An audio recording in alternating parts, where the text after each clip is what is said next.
I think that the biggest mistake they make is trying to do too much. So in comes a new piece of software, in comes some new tech. Let's pick one or two major things that we can focus on and work on as a goal over the next year or 6 months.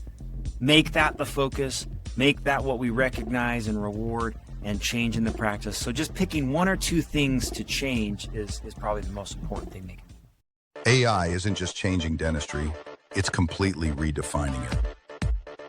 Tune into BYTE SIZED Podcast, the dental AI and tech podcast, and stay ahead of the curve. Welcome back to another episode of the BYTE SIZED Podcast. Most dentists blame their team when new technology fails to stick, but after working with hundreds, actually thousands of practices, Stuart Anderson says the real challenge is almost never the people. So Stuart Anderson is a dental practice consultant and leadership coach at the Crown Council, an organization that has worked with thousands of practices across the country for over 30 years now. Through the Crown Council and its sister consulting company, TOPS, which stands for Total Patient Services, Stuart has spent his career helping dentists build what he calls culture by design, which is the foundation that determines whether a team embraces change or buries it. And that framework is exactly what we're going to be talking about today. So, Stuart, welcome to BYTE SIZED Podcast. What's up, man? How you doing? I'm honored to be here. My whole day revolved around this moment, so I'm very grateful to be here. Thank you. Yes, you're very welcome, and it should be that way. Thank you. And I wore this jacket. I This know. is the first time I've wore a suit coat on these podcasts, and I did it for you and your dad, Greg. I thought because that's that's not a video effect. No, unfortunately, I actually went out and purchased a jacket. I cut you off. You said, you know that what? Me and my dad what? Well, your dad is always in a suit and tie. He is. So, He is. I try and like stay with keep with the times, I did notice you buttoned all the way up, dude. I did. You buttoned all the way to the top. Depending on how this goes, I'll just kind of keep it. Yeah. I was gonna say, dorks do that, So are you a dork or Oh my goodness. yeah, that's good stuff. All right. Well, culture by design. Okay. I want, when we've worked together for a long time. I know you guys extremely well. I freaking love your company. The Crown Council is something that every dentist in this country should know about, honestly. And I don't just say that to Thank you. whatever the analogy is, pick your analogy. I really do believe you guys are a fantastic organization, and you probably have, I would say you've got the best event. You probably have the best event in all of dentistry. I mean, I think ADOM maybe comes close with the tribal kind of thing. Okay. But man, your event is the super high quality, great event to come to. So anyway, you guys have done a fantastic job of building that over the years. So anyway, any of you right now, I might as well just give the plug. Go to crowncouncil.org, check these guys out. They provide all sorts of great resources. But it's not just catchy stuff. It's like real foundational, heartfelt kind of like ways in which to build a dental practice, like doing good, doing philanthropic work. It's you guys have just done a really good job. So props to you. Yeah. I mean, our goal from the beginning was to provide a place where doctors and dental teams don't feel like they're practicing alone. That whether it's community or resources, Crown Council was created with that idea that hey, we can do this together, share ideas, share resources to be the absolute best in the industry. So I appreciate you saying that about the annual event. That's our big annual gathering once a year where we bring everybody together. Big props to Rachel here in our office. She's the one that she plans that whole thing, man. That's her baby. So it's pretty cool to hear. I will say also, we did the digital dental marketing conference for 10 years. Yeah. We kind of lost some momentum, and I can't say it, but I'm going to say the word that should not be named, but COVID kind of lost some steam in there. We never really went back to it, but I will say that you guys, I mean, we brought the content, but you did all the hard work, which is like setting it up and making sure the conference was just totally dialed in. And we're a great resource partner in that. So thank you very much. Also, I will plug the Smiles for Life campaign. I know we're not going to be talking about that in our current topic today, but we've worked with you guys for, I don't know, 15 years or longer on this. Do you mind just plugging the Smiles for Life campaign? Because I think it's worth listeners to hear what it's all about. Sure. Over the last 28 years, the members of the Crown Council unite for 4 months out of the year. And through our partner Ultradent, who donates all of the whitening supplies to Crown Council members for these 4 months, they take those whitening supplies, and rather than collecting the money, it's donated to the Smiles for Life Foundation, which then in turn donates almost $2 million a year to children's charities. It's dentistry's most successful charitable foundation. Almost $52 million donated, which also funds humanitarian trips that Crown Council members go on. And it's also one of dentistry's most prolific generator of new patients.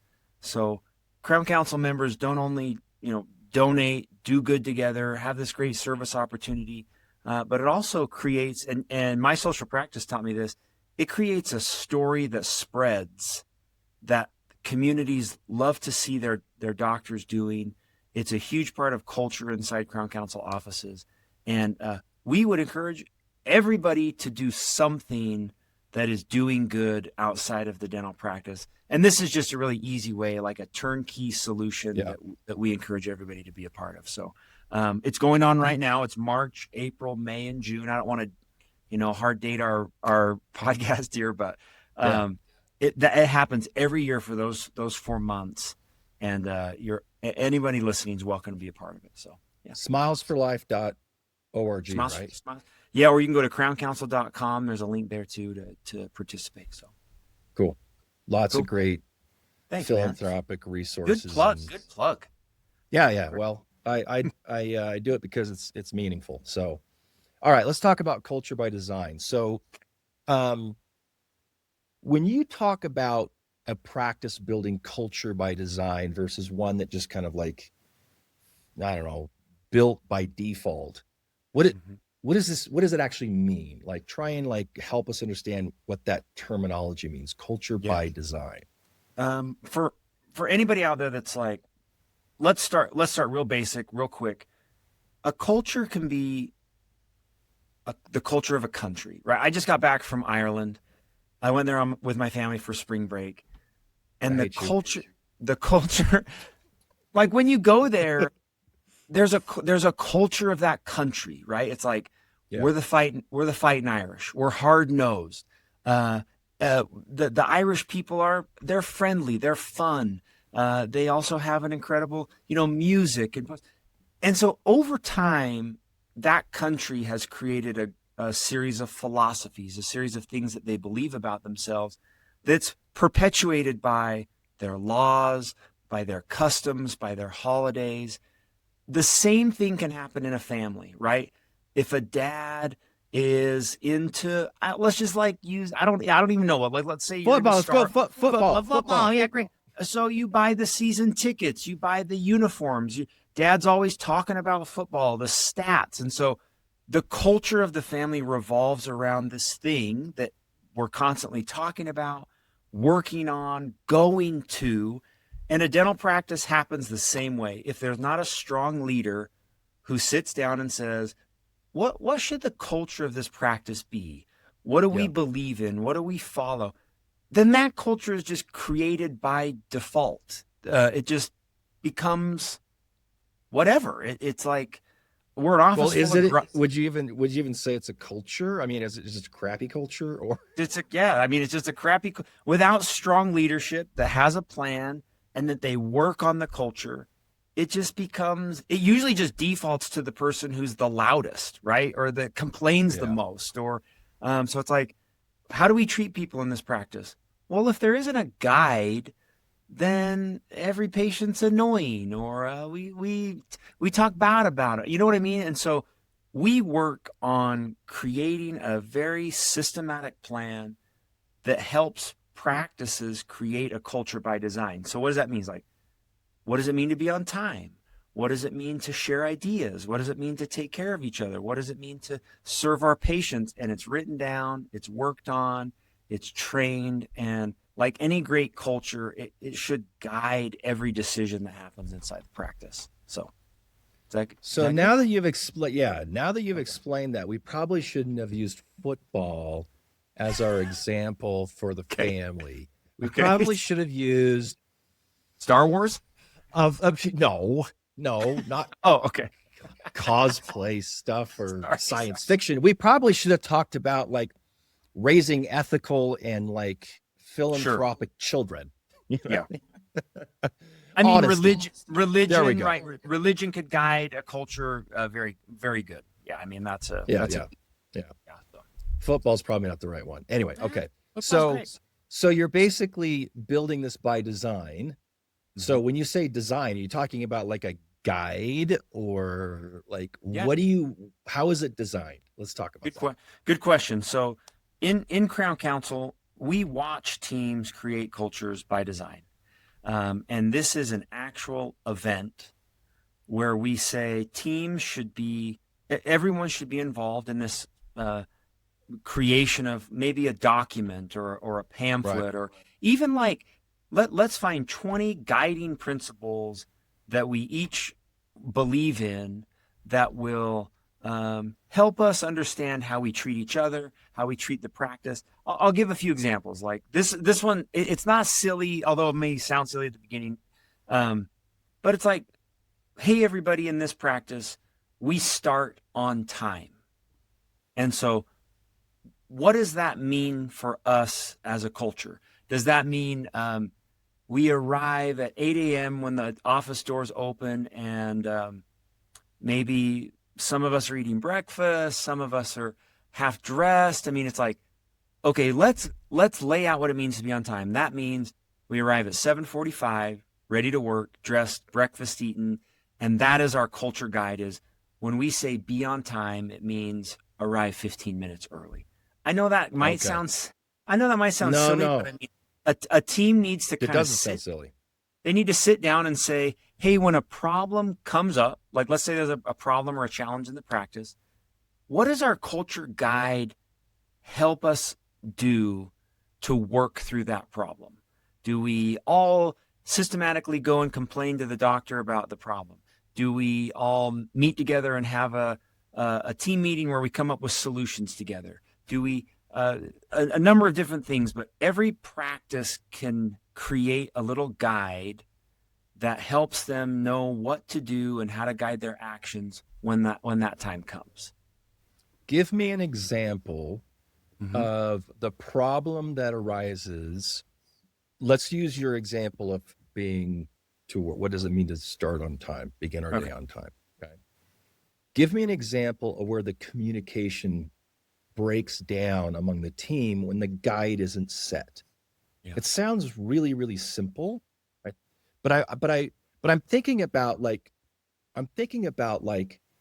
the problem with business, and this isn't dental practice, this is all business.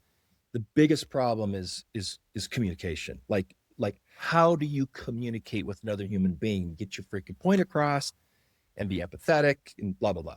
So what I'm seeing is that a culture guide is limiting the miscommunication or the lost in translation kind of stuff. So what happens if you say, hey, everybody be to work on time? What does that mean? Here's our list. What if you don't have that? What problems are you running into? Where do people get where's the mixed communication start coming in? I found that no matter what organization you belong to, and you, I mean, with children, you'll see this all the time, as you say, hey, curfew's 10, curfew's 11. And then like the first couple of times they're like, they're home at 10, they're home, and then kind of this entropy. Yeah, entropy happens where now it's 10:15, now it's 10:30, and it's like dad didn't say anything, so doesn't matter. now you're really pushing the limits. And in the dental office, it often happens the same way. Entropy just kind of defaults to, well, we don't have this written down. It's not really doctor said to be early. Well, Right. what is that? What does that even mean? What does that mean? What does that even mean? Yeah, it's like I can roll in 1 second early. I'm still early. And so having a written guide, and I would emphasize this, reviewing it often, right? And saying, hey, Right. we're all doing this. This is our guide for how we treat patients. One of the things we do, we never talk bad about them, right? That's a great culture guide. And so when all of a sudden that team member who's like, oh, I can't believe it, Mary came in, we hate her, I can't believe that she's our patient. The guide is like very easily curbs that behavior to say, hey, we all agreed when we signed or created the culture guide that we wouldn't talk bad about our patients. Like, don't forget that. So yeah, when it's written down, it's really easy to just help team members remember what they all agreed to do. So, yeah. Well, it's I'm going to use your example of having your kids come home on time, because I raised 4 crazy kids and they never came home on time, right? Well, sometimes they did, right? And you're a dad, you've got a few kids, right? Yeah. So it's different if I say, get your ass back here by 10 p.m. and they go, okay. And then they're going to do everything they can to break it, right? Yeah, yeah. Versus, what time are you going to be home? I'll be home by 10. Okay, this is an agreement between us that you'll be. They are the ones that come up with 10 p.m. If they say 11, I say, no, that's not going to work for me. All right, 10:30. Well, that's not going to work for me. 10, whatever. So how do you dodge? And this is a leadership structure and how this guide is being built, but how do you dodge this document from becoming a compliance document rather than a culture document? You see what I'm saying? Yeah. No, great idea. The best teams in the Crown Council that we've seen do this set aside like a 2-hour meeting, like on a Thursday or a Friday. And I would say that they work on it together. So rather than the doctor just being like, guess what? I made this. Everybody lived by it. If you got a problem with it, this probably isn't the place for you. It's like, no, we're going to actually, by design, create a guide, a true guide that we write down and print and work on together that also could be constantly changing, being updated, adding things, taking things away. The best teams in the Crown Council that do this are constantly working on that guide, that culture manifesto. I don't know what to call it. Yeah. But let's say they come home from a great meeting. They go to a meeting as a team and they're like, hey, I feel like we need to add a few things to the culture guide. So they sit down, they work on it together, and they create a few new things for the guide rather than just any business leader knows that when the leader is just dictating, that doesn't really work very well for compliance or people enjoying serving and being together when they're just dictated to. So yeah, letting them be part of it. So in that process of sitting down and you've got your whole team there, and let's say that you're the leader, you're either the doctor who's kind of running the show, or maybe you're an office manager who's been given the task of kind of running the practice, or however that structure is, but there's a leader in the room. Okay. Yeah. And you're trying to, there has to be some methodology by which you are communicating in this round robin process of developing it, because you're going to have a Karen, sorry to all the Karens out there, but you're going to have a Karen that everybody's like, oh shit, Karen. Okay. How do we get around Karen? It's tough. Yeah. So there's a process of building a guide, but there's also a process in the way that the guide is built, right? It's true.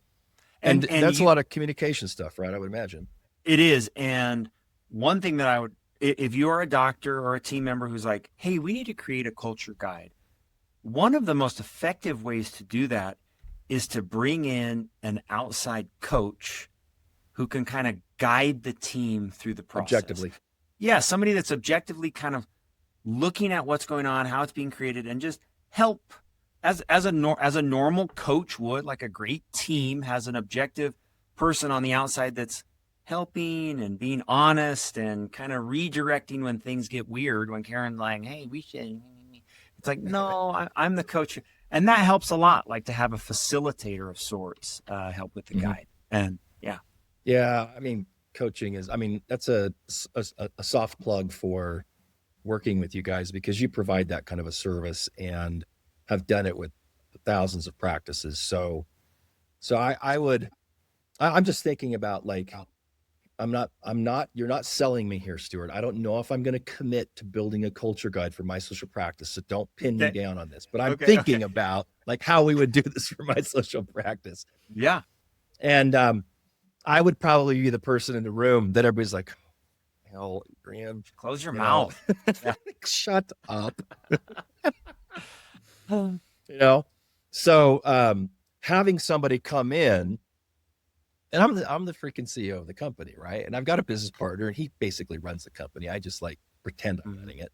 And but having somebody objectively from the outside come in and say, "This is when you shut your mouth, Adrian," kind of thing, right? that would be super helpful. Yeah. Anyway. Yeah. All right. So I wanted to talk about this in conjunction with specifically how a practice begins to kind of leverage new technology. Okay. Because what happens is, somebody goes to an event, a doctor or an office manager, whoever it might be, and they come back and they've got like this grand idea. Let's buy this software. Let's try this new thing. Right. And they try and maybe they don't have a culture guide or they got a crappy system and they try and inject this thing and it fizzles over time, whether it gets started well or not, but it just doesn't retain its momentum in terms of making fundamental changes to the way that a practice is run. So I want to talk about this culture guide in relationship to leveraging technology or AI or anything like that. So can you speak to that a little bit? Sure. And we see this a lot, right? So somebody comes home from our big annual meeting and the team is like filled with 1,000 goals, right? It's inspiration. Like, yeah. I mean, it's like they've met with 50 new business partners. They've listened to 6 main stage speakers and motivation is high. They're ready to just like take on the world when they get home on Monday. Well, sometimes, and the majority of the time, maybe only half the team went to that meeting. Maybe only 2 people are excited about implementing this piece of technology. Maybe it's only the doctor who's like, "Hey, guess what, everybody? We're switching to this AI tool, so get on board." The one thing, I'll give 2 suggestions. Number one, coming home from those meetings or coming home from a conference or even just implementing a piece of software, a tool, maybe just pick 1 or 2 very key big goals that you can implement when you get home, right? So it's like, we're going to implement this AI tool. Okay, why? Well, let's just focus on these 2 main things that are going to help improve our practice, guide our practice, rather than being like, this is going to rewrite every single thing we've ever done in this practice. And so get on board for us doing things different. It's like, well, no, over the month of April, this system's going to help us with 2 things. And these are our main goals. Let's put them up. Let's talk about them. Let's review them every day and think about how this new AI tool or whatever it is, software, is going to be part of the program. The second thing that I would always suggest is that they're in the most successful culture guides and dental practices of implementing new things, they pick a person who's like, they don't necessarily have to be like the most passionate about it, but I would call them maybe like a babysitter, a person that really owns. Can we not call him a babysitter? Let's call him a champion. The champion. This is the team member that's going to own like the thing, and they're going to know everything about it. They're going to be accountable for it. They're going to be probably in charge of training the team about it. Because when no one is in charge of implementing something new, it just gets lost. No one actually ever takes accountability for it, and nothing really ever happens. But when you're implementing a new system, there's usually training, there's usually implementing, like downloading it, implementing it, watching videos, podcasts, I mean, meeting on the phone with people. And there has to be somebody that's not a babysitter, this is the champion, that takes it and is like, I own this thing and this is going to make us better. That can be in a culture guide. That can be written out and say, hey, when we make changes, this is the guide for it. We find a passionate person on our team who owns that challenge and is accountable for the things that we do when we change something in the practice. Like, that's an easy way to do it, is to pick a champion. Good word, Adrian. Pick a champion to implement. Well, I only picked that because in the Smiles for Life campaign, you have a charity champion. I mean, that's right. It wasn't my word, it's your word. So when somebody's doing the Smiles for Life campaign, you have an individual in the practice who's vested. It's their responsibility, and they're like the charity champion to kind of like make sure the thing is running smooth. Correct? That's how you guys structured it.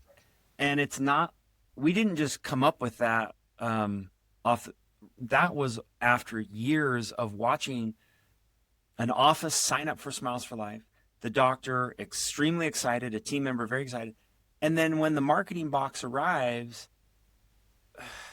no one takes accountability for it. It's like, what's that box? It's like, oh, well, I signed us up for this thing. And it's like, well, there has to be somebody that's like, I want to be the person accountable for this to make it successful in the practice. And so that's a cool way to, if I worked in a practice and I was given opportunities like that to lead, to be really involved in the team's success, I think that's a cool thing. I would love to be part of a team where responsibility is given to me to make the practice better beyond just my normal tasks, I think.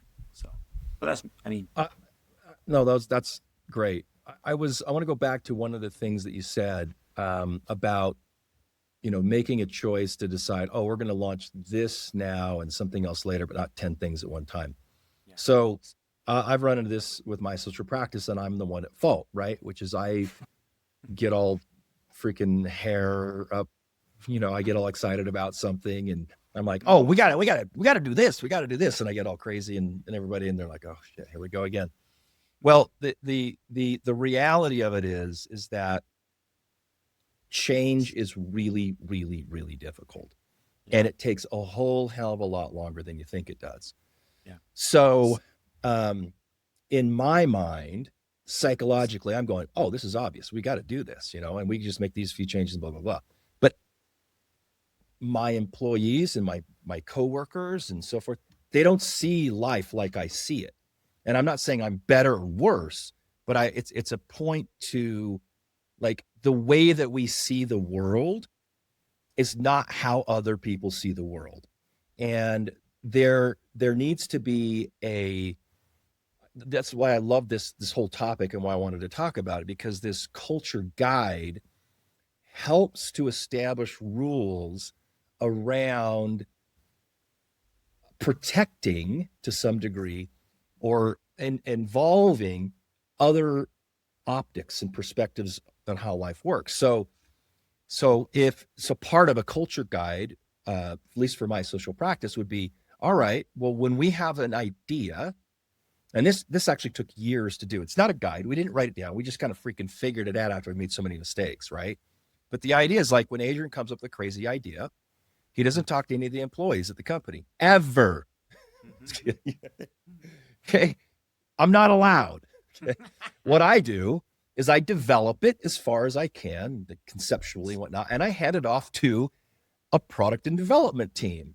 Wow. And there's 2 people on the team, Jordan and Sarah. Right.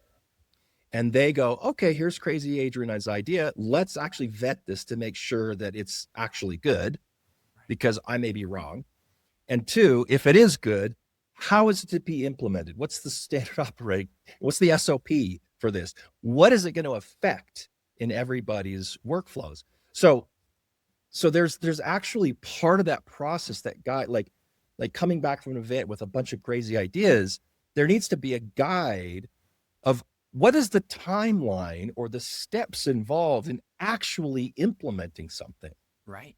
And Right. it's not going to be something that's implemented in a week or a month, I would imagine. This is like new things that even seem simple take 3-6 months, maybe a year to really develop. So when you start thinking about like long-term, like change, you recognize that the actual implementation and like changing processes and changing people's like how they do stuff and getting repetitive and that kind of stuff takes a year. All of a sudden you go like, okay, of these 10 things I've got, what's the one that we really need to do? So we don't, you see what I'm saying? So there needs to be a guide around that.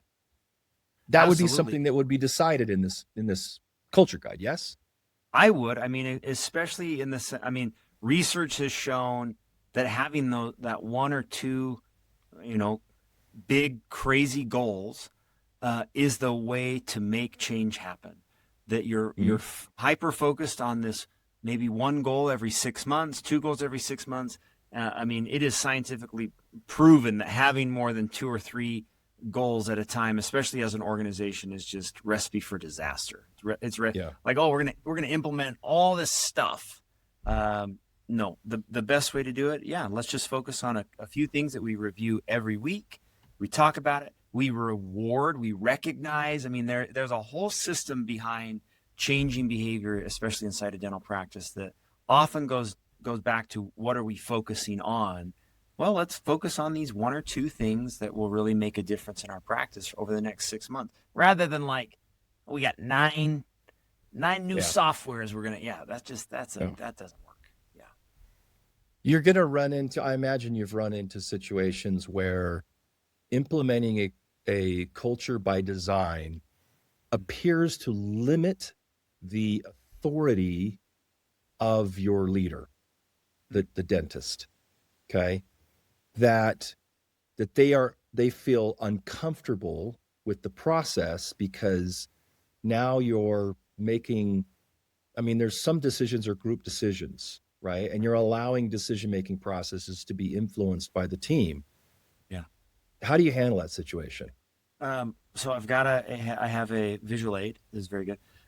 This is one of the Crown Council members who's doing this right, Dr. Weston Spencer. This is his actual culture guide. He sent it to me. You can see it. It's a very beautifully printed document that he gives and reviews with teams. Well, one of the things on the front that it says is a culture guide for leaders at Dr. Weston Spencer's practice. That is a cool use of the word. It doesn't leaders. say like, it doesn't say like a culture guide for employee peons, manual. Employees at doctors. It says, I am empowering you if you are part of Weston Spencer's practice. This is the guide that leaders use to be part of this practice. And I just love it. I don't know if that answers your question, but it's like, no, it absolutely does.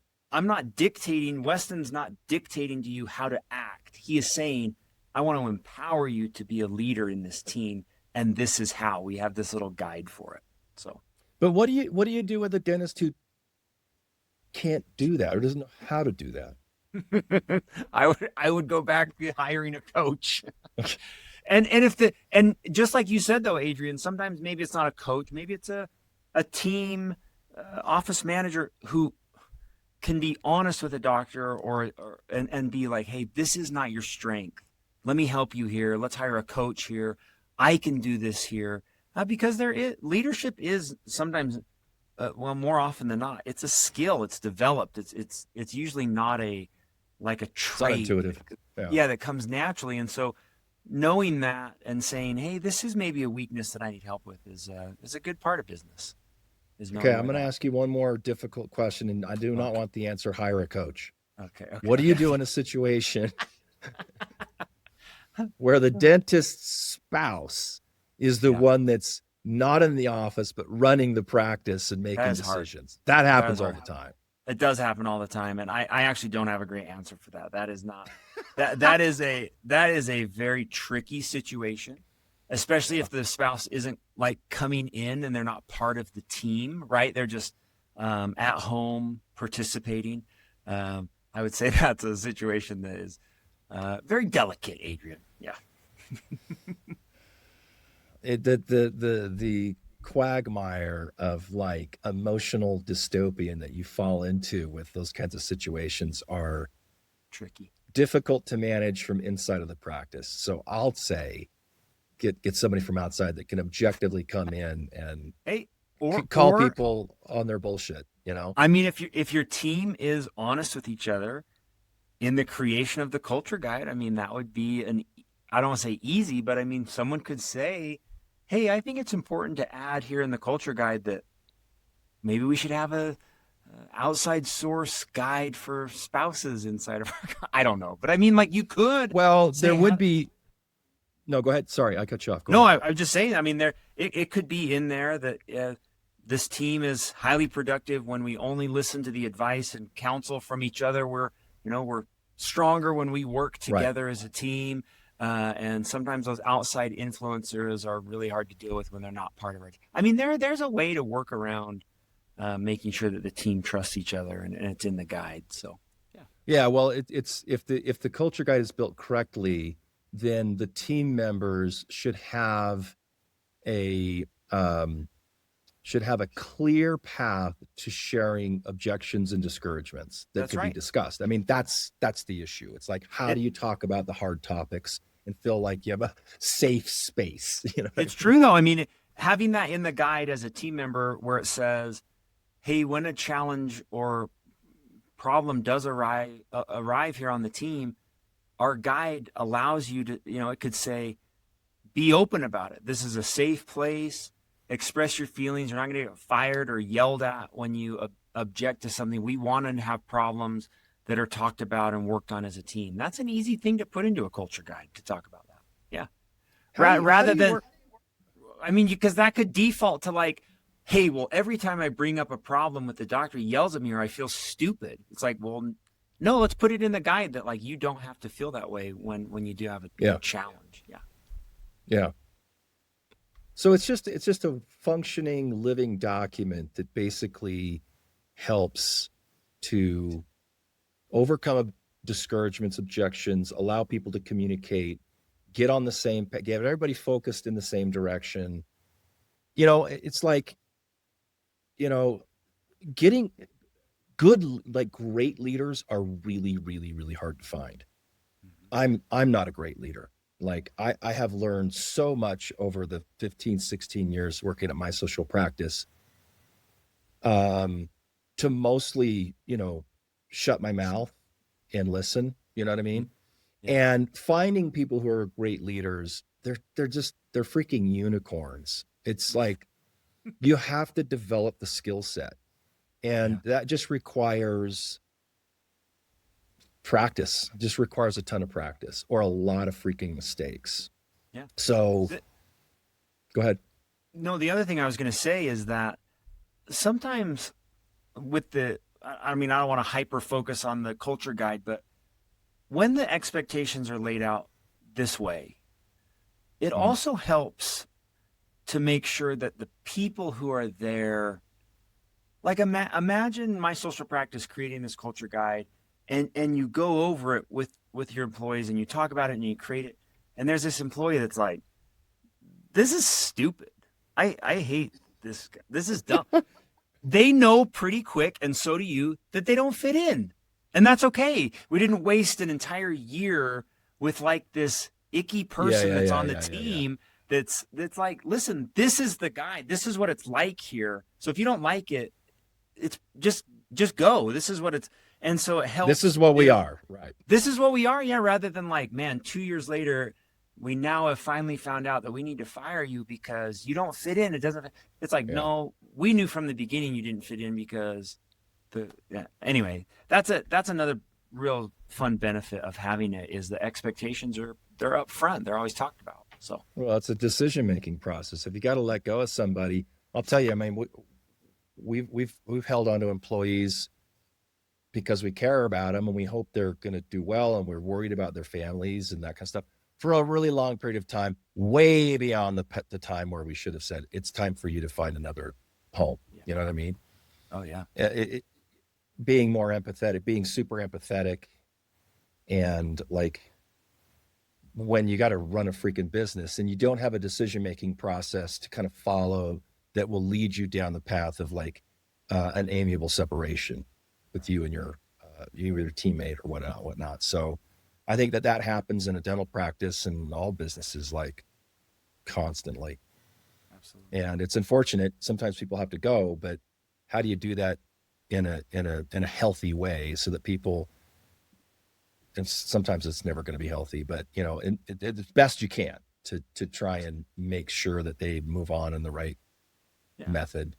Well, and having standards in your practice that makes that easy to be like, hey, I've noticed that you just continue to not do this thing. We would love for you to do it because this is the culture of what we are creating. But if you don't have that written down, it's like, hey, you're annoying, so we have to fire you. It's like, no, we have a culture guide that says this, this, and this, and these are some things that we've noticed you're not doing. So either you do them or maybe this isn't a good fit for you. Yeah. Oh, that's a difficult conversation.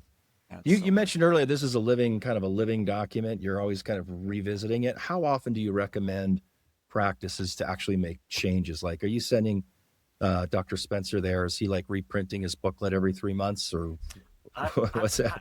I don't know about Weston, but teams that are constantly reviewing it, just like anything, like if you're in a family and dad only brings up this thing twice a year, it's like, well, clearly that's not important to us. The football team's not important to us anymore. Like, dad's forgotten about them. It's like, no, every week at our morning opportunity meeting or our training meeting, we're constantly reading it and talking about it and amending it. This is an important thing. So I would just say, that's an easy answer, is whatever you're putting in front of the team the most is the thing that's most important. It's like, this is what we review the most. So obviously it's the thing that matters most. So what do you do with a team who's constantly changing it or not changing it enough, and just knowing like how do you keep a through line, like a basis that's like a core structure to it? Because it could get to a point where everybody's got a crazy new idea to change the company, and then they're kind of like using the document in such a malleable way that it eventually does not what it was. You know what I mean? Does that ever happen? It's probably best to really edit or revisit it just maybe a couple times a year. Really sitting down and being like, hey, let's change it again. Probably not smart. Having like like on Crown Council's website, we have a very specific, systematic, like 4 or 5 different videos you watch. And then there's like a sample culture guide, and there's a few things that would walk a team through creating the culture guide. And you could do that like twice a year to kind of review and amend how it looks. So, yeah. Is that a free resource? Can we link that in the description so people can go get it? That's a great question. Oh my God. We need to have a marketing session. Yeah, we definitely would love to share that with anybody listening. We would definitely love to share that as an introduction to Crown Council. Is all right, cool. So our just culture guide plan. Yeah, shoot them a contact email message or something from their website and say, "Hey, I want your culture guide," or whatever. All right, we'd love to share it. Yeah. So I wanted to talk about this in reference to implementing technology, and we've touched on it. I don't necessarily think we need to revisit that or talk more about it. What I find so fascinating as I started doing these podcasts is, I spent all these years like talking about marketing tactics and strategies and yada, yada, yada. And it's just become so clear to me that a lot of technology, marketing, AI just dies at the freaking front mat because this is not in place. It's not a healthy environment for change to happen. And so practices just can't seem to integrate change in a healthy way. And so I've started talking about this more. I've emphasis. See, when you're a marketing company or a software company, you're not pitching and talking to people about the culture change and that kind of stuff, because that's a resistant, that's a hurdle you got to get past in order to implement the technology. And right, I mean, when you go to a dental show or something like that, everybody's like, do this and you're good. Do this and you're good. How long does it take? 20 minutes. Right. It's done. You know what I mean? Right. And so it's a salesperson basically selling you something, right? But the reality of it is that for a company like us, the longevity of a company like us selling marketing services is to make sure the freaking practice actually can do it, right? Or implements it correctly, because then the lifetime value of the client is much longer. So I started incorporating this into a lot of the stuff that we've done. And we've also like revamped how we do our onboarding and like our communication platforms and all that kind of stuff to try and make this process as simple as possible for practices to get involved. But with that said, my question, that was a little bit of a plug on us making changes, to try and like help solve this enormous problem in the dental industry. When you have a practice, think about the top 10, 20, 30 practices that are Crown Council members that have leaned into this, that have adopted this, that have built a great culture by design. What do those practices look like from an emotional perspective, from a communication perspective, and revenue?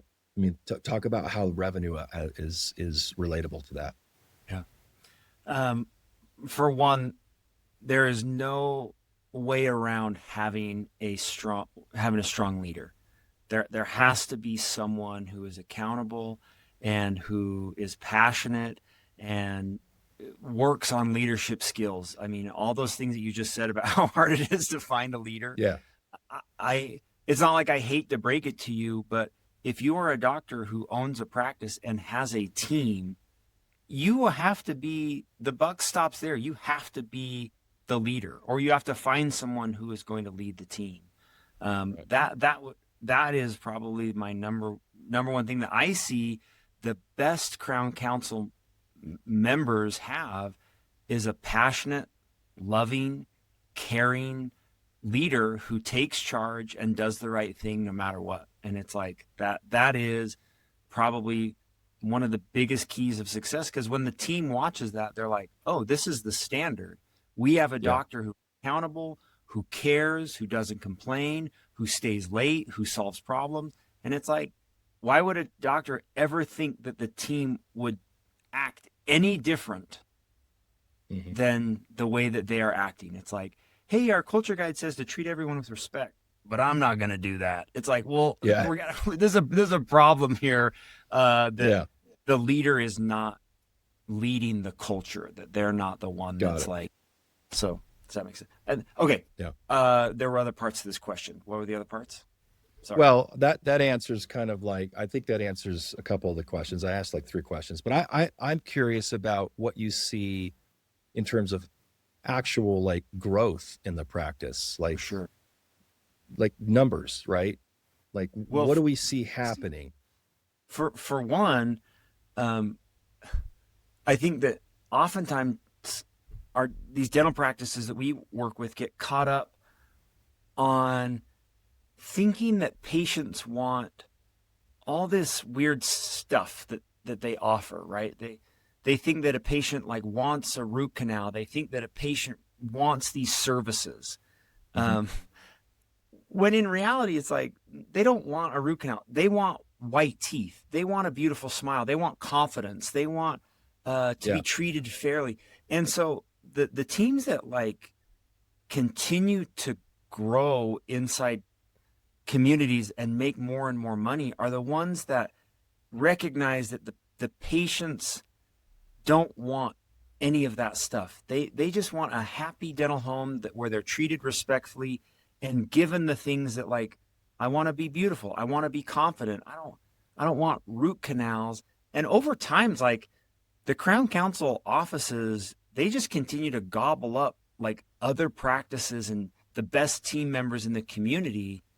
And I mean, from a front, oh, they're attracting Yes. the best employees. Yeah. Yeah. Okay. Over time, it's like this is and I would say that the bulk of the best and most successful Crown Council offices, they expand into multiple practices.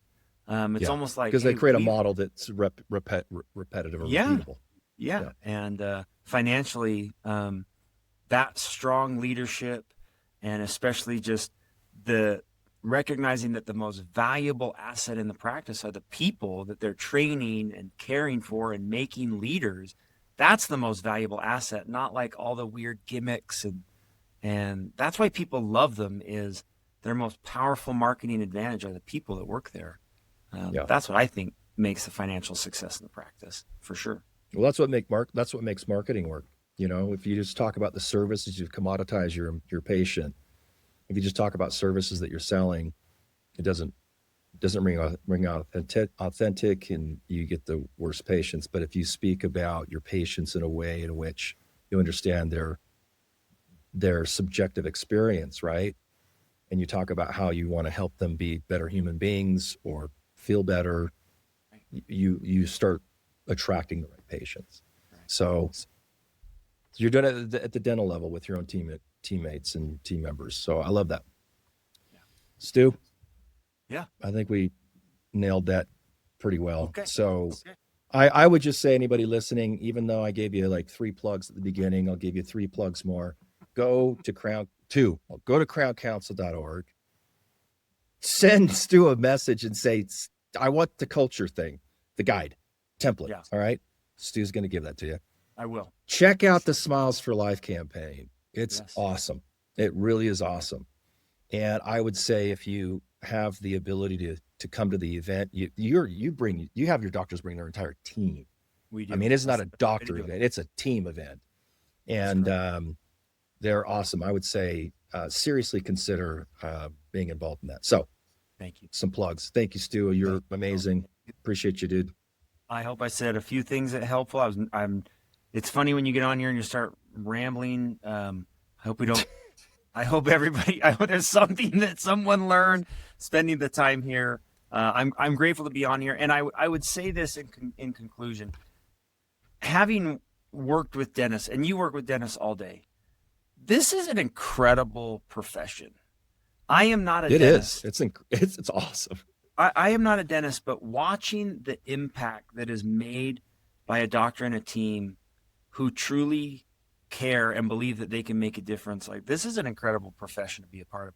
I sometimes regret not being a dentist. I'm like, it would be a really incredible, powerful profession to be a part of. And I'm just passionate about helping doctors and team members make the most of that experience. So I just think there's so much great good that is done in this profession. So I'm just grateful to be part of it. So. And you know what? I would say the way that you answered that question is super authentic. And I know you're being honest about that. And I would say that about all of the team members for the Crown Council. Every time I run into one of you guys at the event or somewhere else, you built a culture for your own company that is an icon or an image of what a dental practice should run. So I know you guys practice what you preach. And so again, kudos. Thank you. Appreciate you, man. Thanks for listening to Bite Size Podcast. Tune in to stay up to date with everything dental AI and tech